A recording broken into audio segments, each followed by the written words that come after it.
Good Monday, everybody, and welcome to week 2 of KINES 55, Coaching Sports. Hope you all had a good weekend and are fired up for the week and all the challenges that each week brings us as we all try to navigate through these crazy times that we're all going through.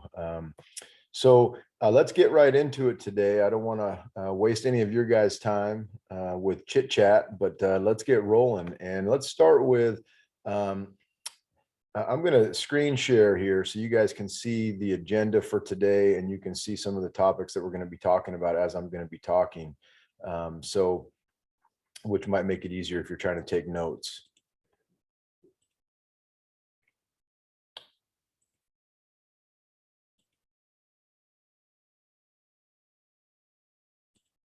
Okay, so the agenda for today, you guys, one of the things we're going to talk about, we're going to go over a little bit of a review of week 1, and then we're going to get into, if your interest in this class really is to become a coach at some point at any level, it's really important to do some, what I call self-evaluation to see kind of where you are, with any plan or any journey that you set out on.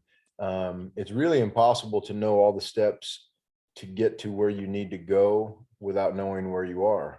And that's sports, and that's life. That's driving to the store, so you have to have a plan, and coaching is always having a plan for everything. That's kind of part of it. We're going to go into, what kind of coach would you be? And we're going to talk about the coaching levels and some different leadership styles today, and get into some meanings of the word success. And then we're going to get into week 2's assignments. So that's kind of the order of how things are going to go today. And I'll refer back to this agenda at different times. But just to give you an idea of what you're looking at in this video, I'm going to try to keep the videos to 45 minutes or less. And anyway, here we go. So first off, nice job on your first week's assignments. We saw, I got some great terms from you guys, and I've added those into a PowerPoint today that go along with some terms from some of the other classes that we've had, and we're going to go through those. But some of the coaches that I was really happy to see you guys picked some great coaches to do your comparison on last week. We had everyone from John Madden, Andy Reid, Bill Belichick, Pete Carroll, Mario Cristobal, Dabo Sweeney, a lot of football coaches in this list. But then also we had some comparisons of travel and youth and college and club sports, which were great. Billy Donovan, John Calipari, Steve Kerr, Phil Jackson. So some great coaches. And one of the things about coaching, which isn't any different really than most things in life, there are many people that have walked in the shoes that you're hoping to walk in someday.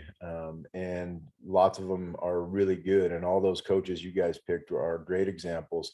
But it's always just so educational to study people that have been successful at the same things that you're hoping to seek out and do. That's in sports, and that's in anything that you do. There's been challenges that you may think are unique to yourself or to your program or to your team. And with a little bit of work, you'll find that there's probably many people before you that have already solved that problem or have gone through those situations. And that can give you great perspective as a coach and as a person. That being said, we're going to go into these terms. And so we talk about, what is a leader? What is a coach? And you guys were to pick up terms last week. And these are some that were from other classes, as I mentioned, as well as your guys' homework assignments. And all these are great words. And you can see there's so many words that come to mind when you take a group of people and ask them this question. There's a lot that are the same, and these words right here are the ones that have come up the most common. And so when you look at, if you're gathering information in this format, You know, what I like to do is get as much input as I can from as many people as I can, and then look for those common themes. And that kind of give you some direction on where your journey should go. But like I said before, you need to figure out as a coach what kind of coach you are and where you are in your coaching journey in regards to having the skills and the perspective to be a successful coach. Um, so these are great descriptors, but as we go into what is a leader and what is a coach, um, you know, strategy is a really big word with coaches. Um, you know, and when you have effective leadership and you have leadership strategies, you're going to have a stronger team. And if wins or winning games is part of your version of success, it's pretty much proven that stronger team equal more wins. So it's really important you as a leader understand that you have a massive role in this, in creating a culture and creating an environment for success. But a team that is a stronger team, that is more united, will more times than not beat a team that is not. So that's really, really important in my opinion. And that came up a lot in the terms that classes have provided. So what does the research say about leaders and what kind of leaders we have? Well, in my research, which has been quite extensive, I did work on leadership as part of my master's thesis when I was in college. I've attended many, many leadership academies and workshops over the years, and even um, used to run an academy called the Lead Sports Academy. So I've done my research on leaders, and it comes down to leaders have different styles, and you know, there's lots of different styles and there's combinations of styles, but three of the most common styles that come up. Um, has anybody had this coach? In your face all the time, you know, kind of called the commando coach or commando style. Um, just constantly volume on 10 and uh, just nonstop. And believe me, there's a lot of coaches out there like that. And you may be one of those coaches, and that's okay. We're going to talk about the differences of these different styles and what really is the most important thing at the end. But we can all probably think of coaches that we've had or that we've seen on TV um, that are kind of in your face type of coaches. There's another type of coach that could be, you know, viewed as submissive, you know, and those are your coaches that, you know, maybe lead from a different way. You know, a commanding coach sometimes says, you know, they sometimes lead from behind and chase you where they want you to go. Submissive coaches, you know, sometimes let the players run the show. And, you know, I've seen examples of that. You know, I've seen examples of all of these styles work. Again, there's common themes to all of them that work. And I've also seen all these different styles not work and firsthand. So next, there's kind of the cooperative leadership. And, you know, cooperative leadership is something where it's, you know, as much as possible based on the level that you're coaching, that many people are involved in the leadership. And research says that no matter what your style is, you're commando, submissive, players coach, um, cooperative leadership is the only one that fosters an athlete first philosophy. So what kind of coach you are could also be determined by what level of sports you coach, you know, and how much cooperative leadership you allow on your team. Because, you know, there are different stakes at the different levels, and we'll get into those a little bit later in the discussion today. Um, Leaders and coaches in a nutshell: leadership is action designed to influence others towards set goals. So effective leaders, regardless of their style, regardless of their personality, will cast a vision. They'll create a positive team culture. They'll instill values in their players and their coaches. They're motivating. And I think are probably two of the most important ones. Resolve conflicts assertively. Okay. And what that means is that when you have little fires smoldering on your team, maybe it's a player that is a leader, but maybe leading your team or players in the wrong direction, or you have conflict between players, you have conflict between players and coaches. Those will really come back to be big things, even though they may seem like little things, and those need to be dealt with as soon as possible. In your efforts to resolve those types of conflicts, the next item on this list is just hugely important. Communicate effectively. So an effective communicator as a coach is really, really key, because everything you say to your players are things that you're trying to teach them so that they can be better. And if they have a hard time understanding what you mean, and they don't get it, it's really going to make your job almost impossible. And so many coaches that first get in think they're good communicators, and end up spending a lot of time becoming better communicators, because at the end of the day, coaches are really judged in a lot of ways by the amount of information that their players do the right way on game day, right? And so if your teaching is not clear, if your communication, your expectations are not clear, you're not communicating in every way, then that's going to be really challenging for your athletes to do what they need to do on game day when you need them to perform at their highest level. So let's look at best practices a little bit here in coaching. And I think the most important word to coaching is buy-in, and there's actually two words. And so to look at successful coaches or successful people, if you were to say, if you use logic and you say that successful coaches are great communicators, they resolve conflicts assertively and effectively through great communication, and they have great teams and great team culture, then you could say, those teams, there's buy-in, but there are other forms and other examples of buy-in that we can look at that are different than coaches. And I think it's important to do kind of cross research in this way. For example, if you know that buy-in is one of the most key factors to being a successful coach, then study areas that you think require the absolute most buy-in. Okay. And there's great examples out there. I've listed just a few on this slide right here.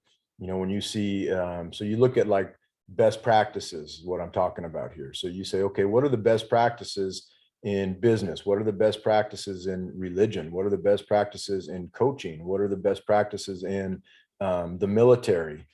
Those areas tend to have unbelievable buy-in. Okay, when you look at business is typically motivated by money, and some people are bought into their job because they know it's going to make them money, and they're motivated by that money. And so that's part of it. You see religions with tremendous buy-in. Okay, where people will literally give their lives for a religion. That's pretty strong buy-in. In the military, we see people that will go and put their lives on the line to defend our country or their beliefs. That's buy-in. Okay. And so you can study these other areas of buy-in as a coach and say, how do you get that kind of buy-in? Like, how can you get somebody, people say that guy would run through a wall for us, or that person would run through a wall for us. And you say, well, that's buy-in. That person is bought in 100% to what's going on and that cause. And so you say, how do we do that? If you could have 11 football players on the football field at the same time with that kind of buy-in, and even with a little bit of ability, you're going to go a long way. Um, but what, when you look at what teams that don't have success, some of their characteristics, you'll see it's these same things just kind of flipped upside down. The buy-in may not totally be there. They not be maybe willing every guy or person to run through a wall for their teammates. Um, but buy-in is absolutely huge and essential for a successful program. And so we look at areas where successful leadership determines your fate. And when you say, what is the common denominator? There's buy-in, big time buy-in. Okay. And we're going to talk about buy-in all as a separate subject at some point here. Okay. So you'd say, what do we need for buy-in? Okay. And why do we need it? Your team, your expectation level, passion, winning. Athletes that buy in will make your life as a coach much more enjoyable. Athletes that are bought in inspire you as a coach to want to give even more than you're already giving. When you have an athlete that's fully bought in, it really it motivates you and energizes you as a coach.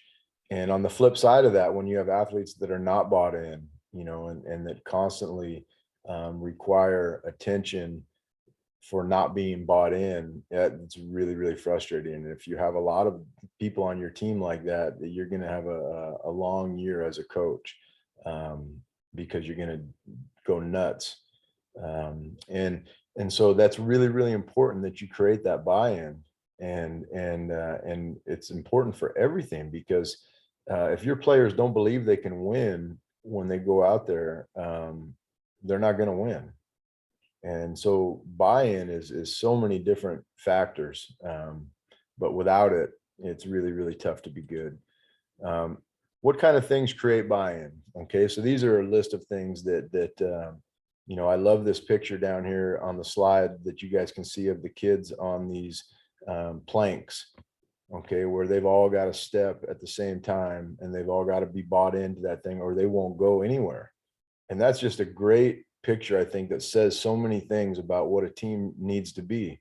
If one person on the team is not bought in and is stepping at a different time than the rest of the team, those planks don't move and that team stays in the same spot.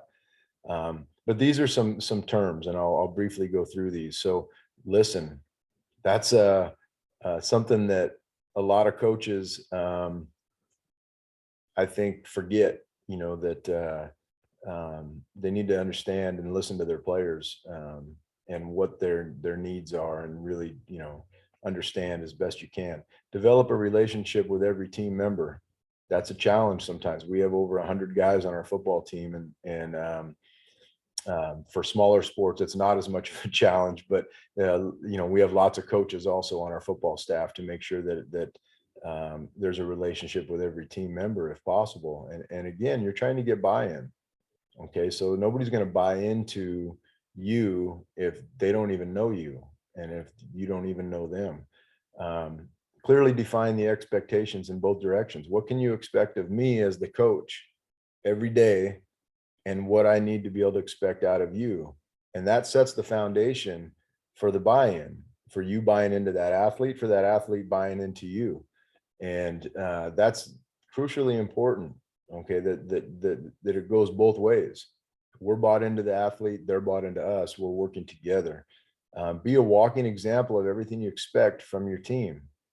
Okay, if you're a coach that constantly complains to the referees during a game and is constantly, uh, losing it when things go bad, you can't. It makes it really tough to preach to your players. Don't worry about the referees. We need to stay calm when times get bad or adversity hits. And you need to be an example. And in those, every day, you're given the opportunity to be an example of all those things. Your team's not going to perform exactly the way it's supposed to on a certain given play or scheme or drill, and how you deal with that. You're going to deal with just a variety of things on a daily basis, and each one of those situations that you get into as a coach is a chance to create more buy-in by being an example. Okay, when they see you do something and then you're preaching that same thing, that really cements that with your athletes, and they understand that, you know, person is who they say they are, and they're an example of what they want me to be. Um, Having a plan for every team member. Um, Everybody needs to have some type of role on a team to feel like they're a part of the team. And so from your best player to the player that receives the least amount of playing time, um, you have to have a role for those people, and they need to feel value. Okay, if you know, if you have a team, um, you know, is it truly a team? You know, are you spending all your time only with the good players and missing out on some other players, and they're missing out on coaching? You know, that's a real challenge. You have a plan for every team member, and let them know that plan. You know, and so you say, you know, hey, right now you're here in the depth chart for these reasons. And what we need you to do and what you need to do is work on these types of skills. And to do that, we're going to have you doing this, and you're going to do this. And when your skills get better, or you are able to beat out guys that are in front of you, then it will move to this and your plan will change a little bit. But they need to know what the plan is. It's a terrible existence to come to practice every single day and work your tail off and not know that you're in the plan anywhere. Um, that can be really defeating. And those players that are your backup players, um, they're one play away from being your starter. And and on a bigger picture and in a deeper, you know, concept, they're part of your team, and you're the head coach, or you're their position coach. And you know, sports, the power of sports is unbelievable. And the responsibility that we have as coaches to create an environment where every single person that walks out on that field can feel like they're equally important, you know, and have an equal opportunity to go and do something they love to do. Um, and so that's really, really important to develop those relationships, not only with your person that scores the most points or touchdowns, but every guy, if possible. Have team goals. Okay, again, if you're going to be on a journey, um, you know, you have uh, long-term goals and you have short-term goals. It's very, very important to have the short-term goals that lead to the long-term goals. Okay, and we'll have a whole nother discussion about team goals. Encourage team members to have professional goals that support the team goals, professional and personal goals. Okay, and so you know, if you have players that you know, really, really want to move on at the next level, you know, how important it is for your team to be successful, for those individual successes to happen. And so your goals, you know, individually are all going to be goals that also strengthen the team. And so whatever those goals are individually, none of those are straying away. So everything is kind of in alignment. You have your individual goals that all lead into possible group goals, that lead into team goals, that lead into program goals, that lead into college goals. And they should all be in alignment. And so you have to help your athletes understand that, you know, each one of those steps of success where they obtain one of those goals is going to give them confidence to take on the next challenge. And that's really, really important. Um, Creating buy-in, catch your players doing good. Okay. We typically tend to, as coaches, always get overly excited, maybe when the players do something not the way you want them to do it.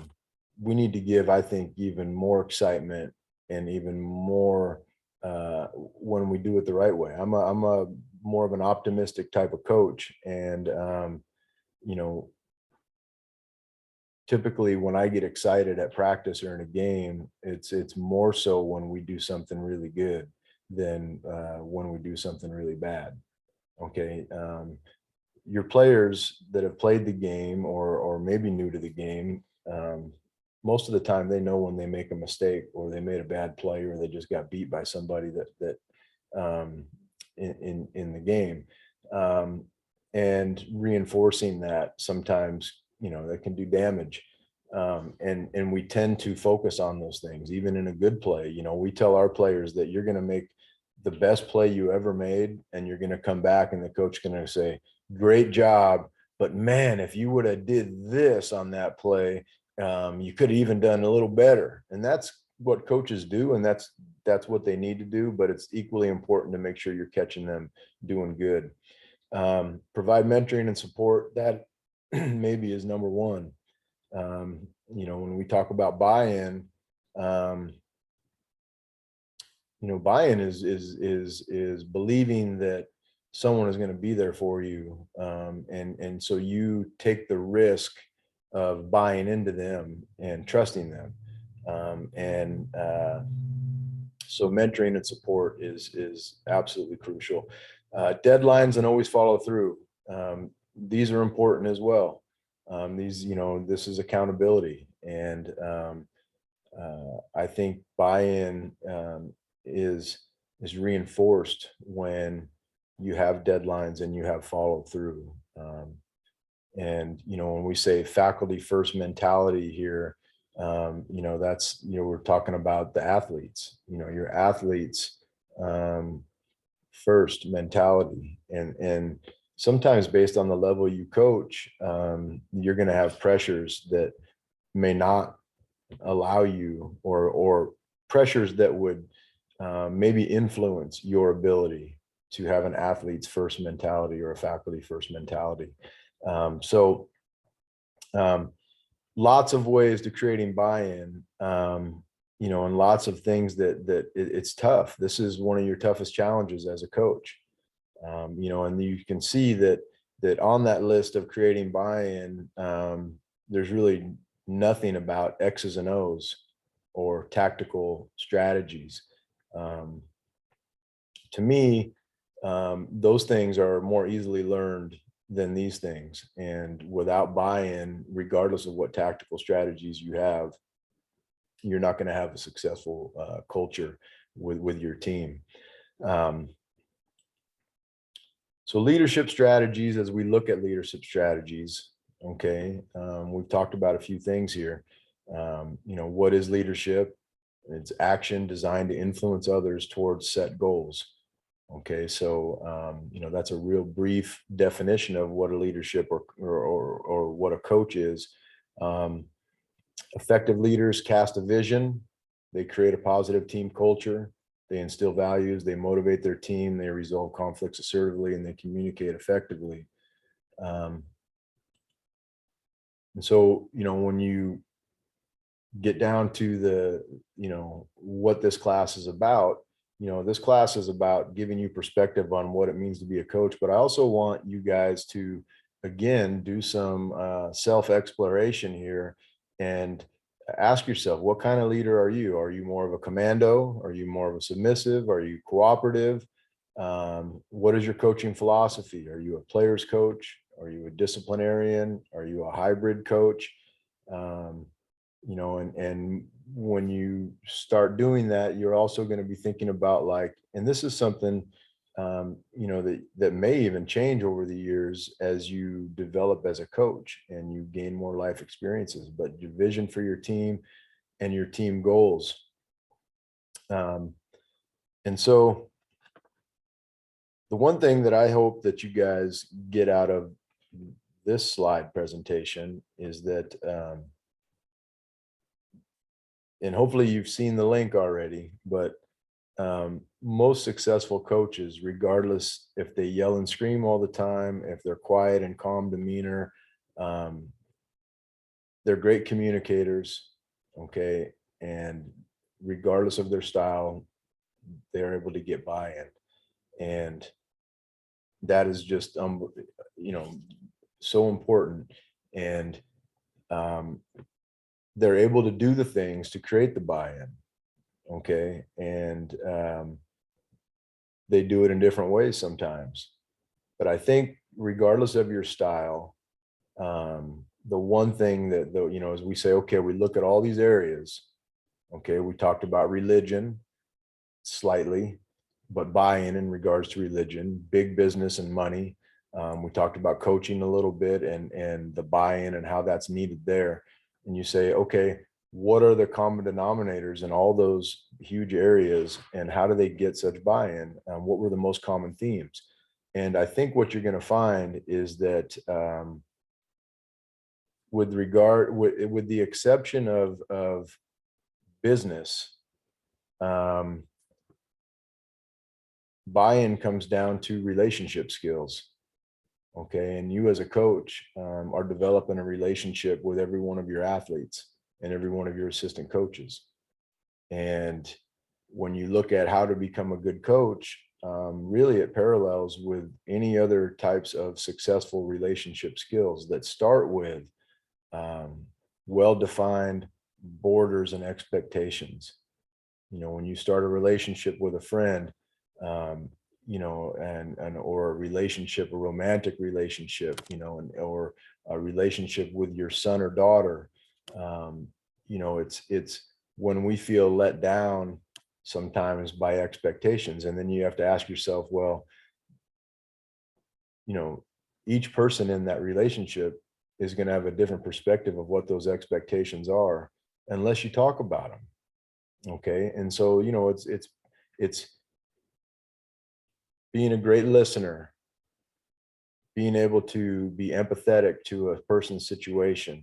Um, you know, it's being there when that person needs you. These are relationship skills that would be in any type of relationship. And so sometimes you wonder why players can have a coach that yells in their face all day long, and you would, if you were just from the outside looking in, you might say, man, that almost looks abusive at times. And then if you were to get to know that coach and ask the player, what kind of relationship do you have with that coach? And that player says, this guy would do anything for me, and he's pushing me to make me the best version of who I am. And I know he cares about me, and I know we have a relationship, and I know, you know, that's buy-in and in itself. And so regardless of the delivery of the information, regardless of the delivery of the coaching, what's under all of that are those relationship skills that happen. And it's like any other relationship. Trust is built by repeatedly doing what you say you're going to do, and by continually living up to the expectations that you both have decided on to enter into this relationship. And so, when at the beginning of the season, that's one of the first things I do with our team. I say, my job as a head coach is to develop a personal relationship with every single one of you. And I'm going to do my best to get to know each and every one of you guys. Um, and here's the expectation that you can have of me, and here's what I'm going to expect of you. And so when you look at crossovers of these areas that we talked about and buy-in, one of those very first things is a relationship.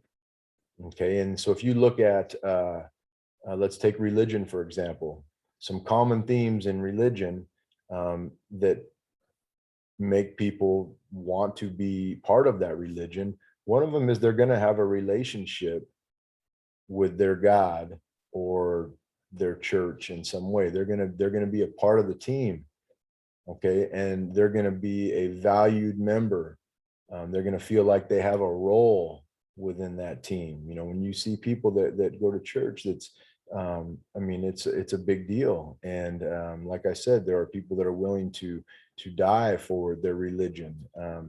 And many of these same characteristics that you receive from religion, you get hope from religion. You get kind of a blueprint on how to live your life from religion.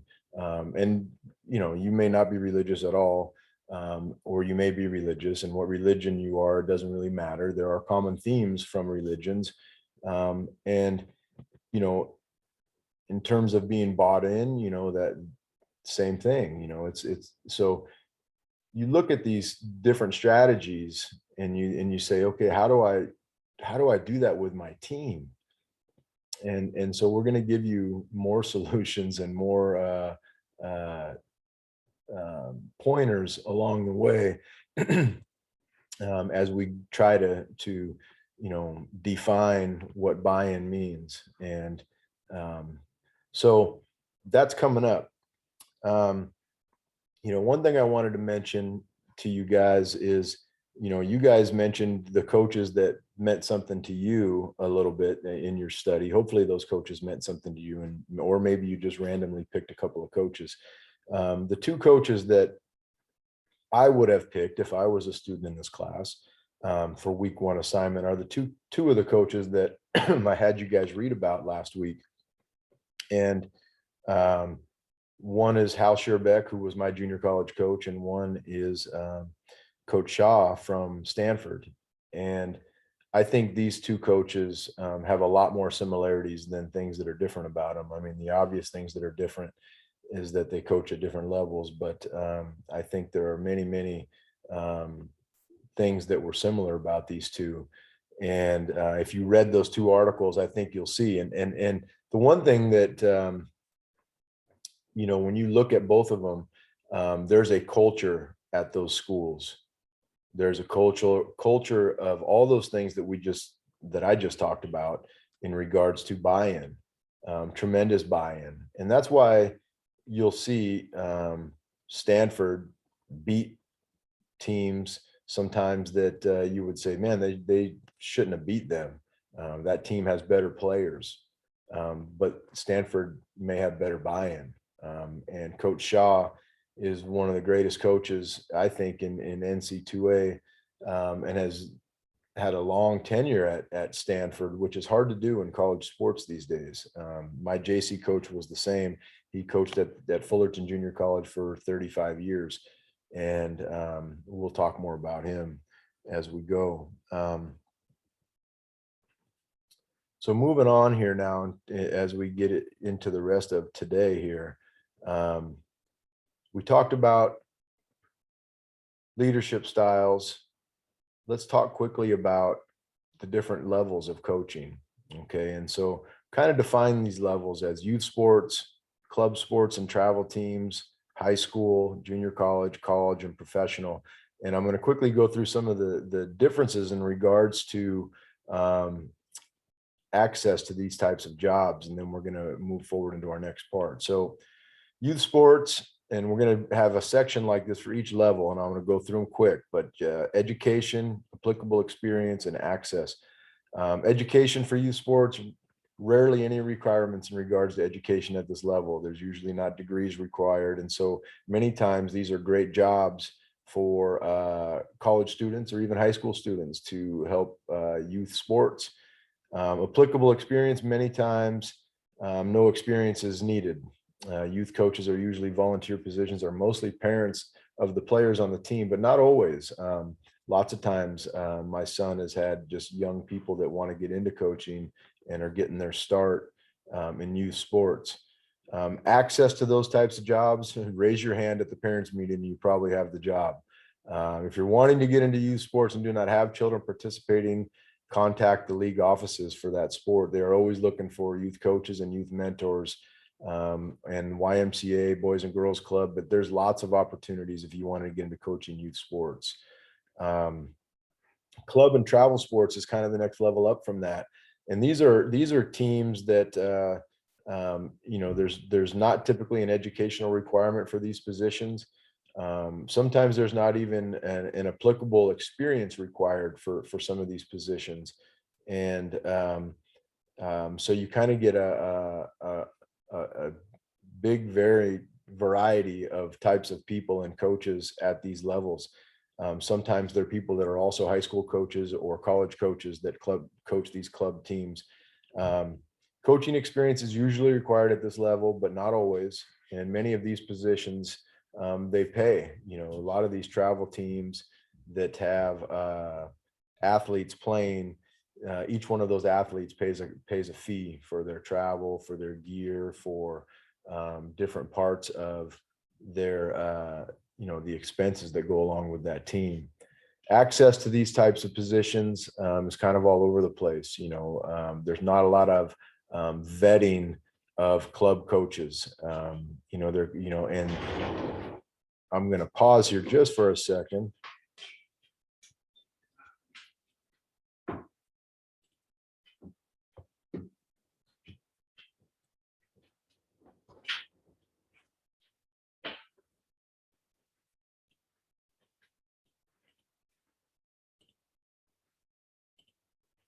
Okay, we're back, and so we're talking about now the different levels of coaching and why this is important, you guys. We briefly talked about youth sports, and now we're talking about club and travel.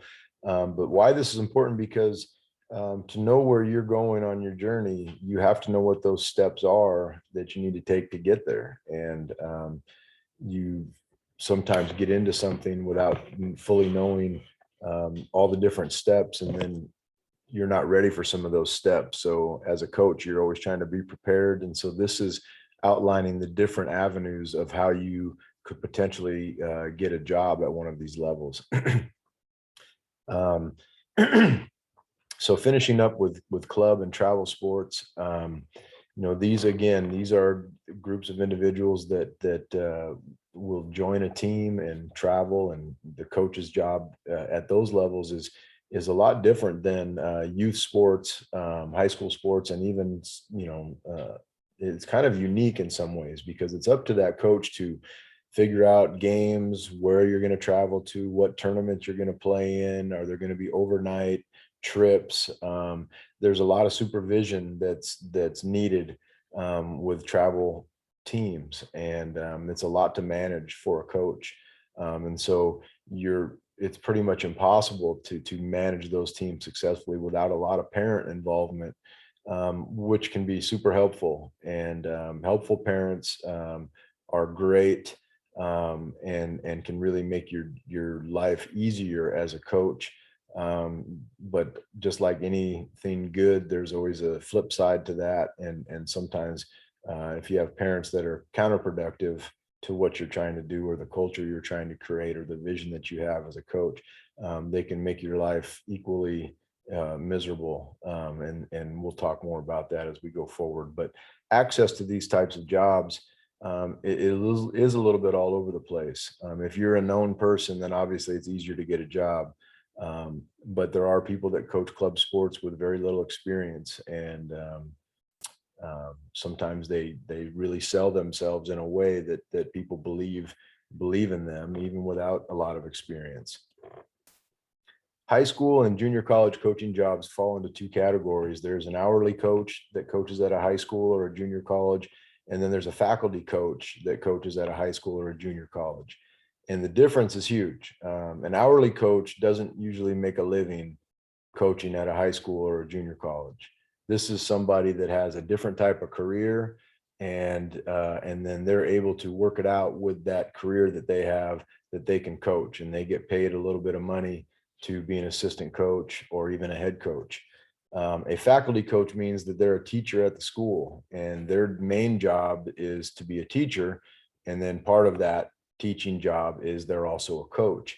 And those are jobs that, so those are super different. And the education, the compensation, the experience, the access, all of that stuff is going to be different. For an hourly coach at a high school and a junior college, not much education is required. At Santa Rosa Junior College, an AA degree is required, but at most high schools and most junior colleges, to just be an hourly coach, there's no educational requirement on that. Applicable experience, coaching is you're usually not going to get a job at a high school or a junior college without experience, and the level of that experience has a lot to do with the level of the job you're seeking out to get. Access to these types of positions, most high school staffs are a makeup of community people, ex-players, and faculty. Most schools in Sonoma County have only one coach that is also a full-time faculty member at that school. Some have none. So if you look at Sonoma County and you go down the list of schools, it's not surprising to see that schools that have faculty members that are on their campus all day long that are also the coaches, they have more continued success with their programs. There's a culture there. It's very difficult for a head coach at a high school level to have another career and then get off work and then go and be the head coach and only see those student athletes from 4 to 6 when their practice time is. Very hard challenge, I think, to take the necessary steps to create relationships with your players when you really are only physically there for them those 2 hours of that day. And you're not able to be around the campus. When you're on campus as a coach, whether it's high school or junior college, you're putting out fires all day long. You have athletes that something happened and they need a ride to practice. Something happened and they need help with their housing or living situation. Something happened and God forbid they got in trouble or got injured, or became ineligible or struggling in a class, or sometimes they just need something to eat. And being on campus, sometimes you're able to help those athletes out. And so it makes a massive difference if high schools and junior colleges have more faculty coaches than just hourly coaches. A typical high school in Sonoma County has one faculty coach, and a lot of them, like I said, have none. Junior colleges typically have 1 to 2, but when I was the coach at Mendocino College back in 98 and 99, I was an hourly coach as the head coach and didn't have any full-time faculty members on our staff. So if you're interested in coaching high school, it's pretty easy to get your foot in the door, and you may start out as a lower level coach, like a freshman coach or something like that, and work your way up to the varsity. But they're pretty accessible jobs for the hourly part. For the faculty part, then you're looking at a bachelor's degree with a teaching credential. And if it's junior college, it's a bachelor's degree in kinesiology with a master's degree in kinesiology. And so those two categories are pretty similar. The amount of money you make at a junior college as a faculty member and coach is a little more than what you would make at a high school, a public high school. Some private schools are able to pay their coaches or teachers, kind of whatever they want. And in different states, they're able to pay hourly coaches more than they could pay a faculty coach. For example, in the state of Texas, many of the high school coaches are not faculty at the high school, but they're paid way more than any faculty member on the campus. The difference is the job security, mostly.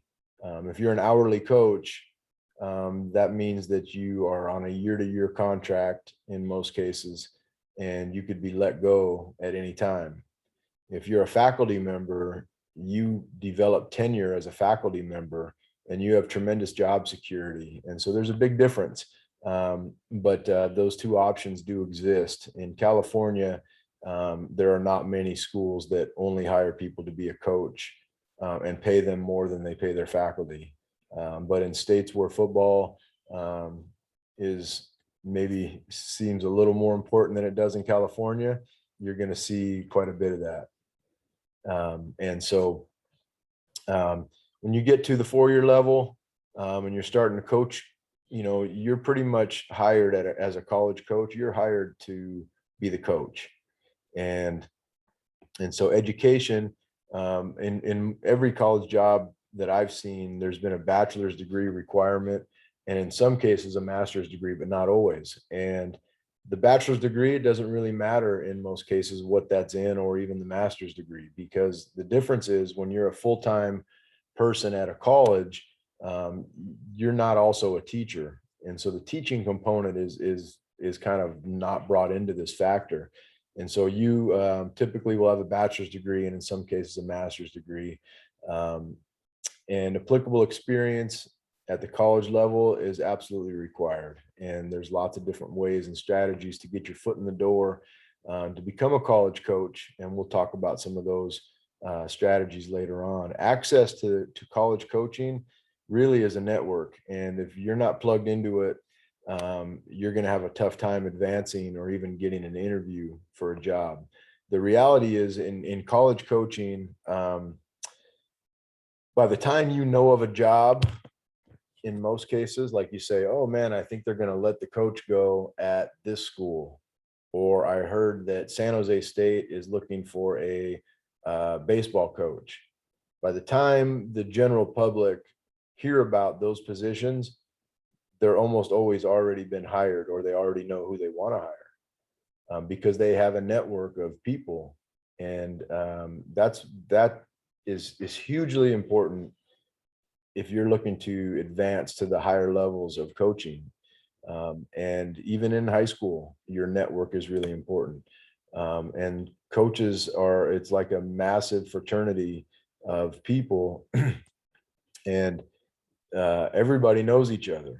Okay. And so, to get into that network or develop your own network is really, really going to help you. And so, what does that mean? Well, your network are people that you can call on to make phone calls for you. Your network are people that say, hey, our linebacker coach just got a job at another school and we're going to be looking for a linebacker coach. And that's a phone call. That's not finding out on a website or finding out, in the paper. So those conversations are happening even before guys leave positions or people leave positions. So even before a vacancy comes up for a coaching position, those coaches that are going to hire that next person in, they already know who they would hire. They already have a list of people that are on what they call their short list. And those people are a part of their network, or they've been recommended to them by somebody within their network. Okay. So for example, at Sonoma State, I played for Gary Patterson, who's the head coach at TCU. And I played for Tim Walsh, who was the head coach at Portland State and Cal Poly for many, many years. Those guys were part of my network because after playing for them, I also coached for them. They know me. They know my work ethic. They know what kind of person I am. They know my football knowledge. They know all that stuff. And so when I ask them, hey, could you make a phone call for me about a job that I'm pursuing, they can call somebody within their network and say, hey, I have a guy for you. And this is a person that you need to be talking to. You got a shot if you have a network of people that are respectable, that are willing to do that for you. If you don't, it's really, really tough to even get, like I said, to get an interview, because those interviews, they're going to interview 3 or 4 or 5 people for the position, and they're all people that have been recommended to people within their networks. And so networking yourself is something that you really have to do if your goal is to advance to the higher levels. If you say, I want to be a high school coach, you're going to have to network.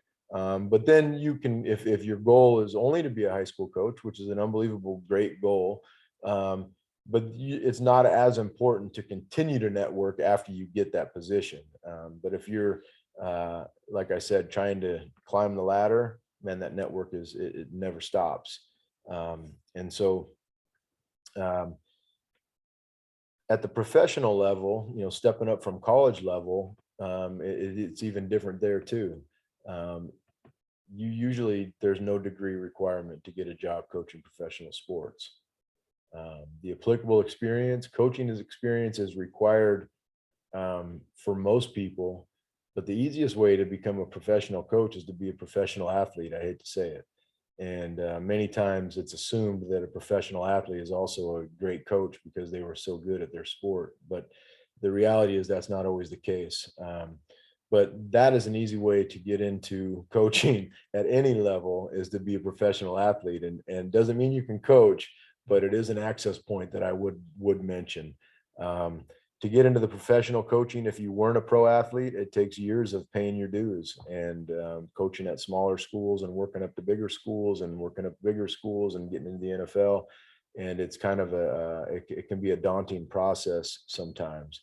So those are the different levels, and based on which one appeals to you the most, it's always good to know what's required at those levels, and so that you can start making a plan. But as I mentioned, making that plan or setting out on any journey means that you have to know where you are. Okay. And so part of this week's assignment for you guys is that I want you guys to think about the word success. Okay. And what does that mean to you from a coaching standpoint?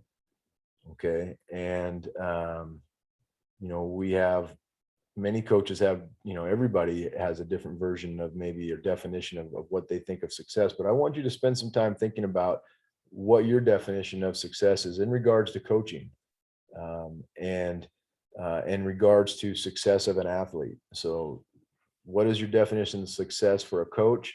What is your definition of success for an athlete? And we're going to talk about some different definitions. In our assignment, we read a little bit about John Wooden and his definition of success, and which has become a very famous definition of success that many coaches have borrowed and used in their own way. And then I'm going to ask the question, is your definition of success for athletes and for coaches, is that something that's realistic at all the different levels of coaching that we've mentioned today? So that's your two questions from the video today. In addition to that, there'll be the rest of the assignments will be in the email I sent you. And hopefully you gained a little perspective today on the different levels of coaches and what the requirements are to get in there. You've gained some perspective on leadership and what kind of leaders there are, and possibly what kind of leader you might be at some point. And always remembering that positive leadership means you have good relationship skills within yourself that allow you to communicate effectively, listen, and be aware and in tune with your athletes and your assistant coaches. So we're going to end the lecture today. I went a little longer than I expected, and apologize for that. I want to respect your guys' time, but I look forward to reading your assignments for this week and hope you have a great week. Bye-bye.